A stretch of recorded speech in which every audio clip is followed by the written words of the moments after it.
Well, now we have confirmation that Aramco are indeed going for this share sale. There had been speculation that it was happening on Sunday.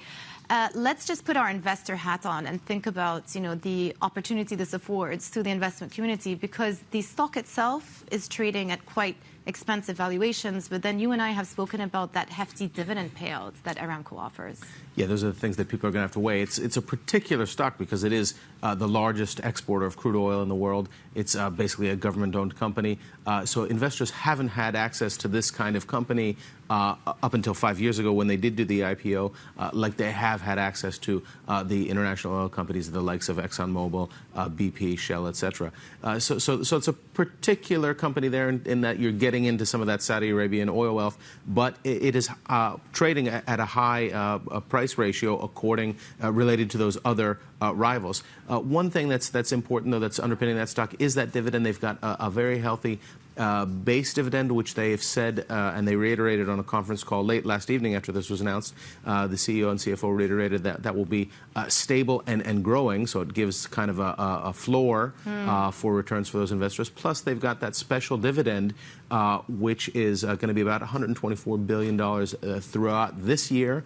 And then there's a question about what is going to happen to that next year when we are expecting a little bit of a weaker market. Yeah, I guess it explains now why they kept that dividend in place a couple of weeks ago. Maybe somewhat of a coincidence. It's happening the same day as OPEC+. But I do want to ask you, what the considerations are going into this OPEC+ meeting. I think we've spoken about this before. Nobody's expecting any change in those production curbs. But Bloomberg are out with a report overnight suggesting that maybe those production curbs could stay in place until 2025.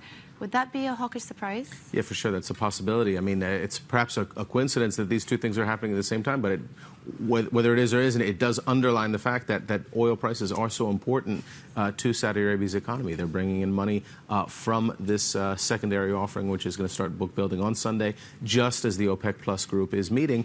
And as you said, they are expected to roll over the cuts that are currently in place. So that's bringing Saudi production down to about 9 million barrels a day. And what the Saudis are doing here is that they're taking the bet that producing fewer barrels but at a higher price will net them more money than putting, say, 11 million barrels a day onto the market at a lower price. So they're really trying to shore that up.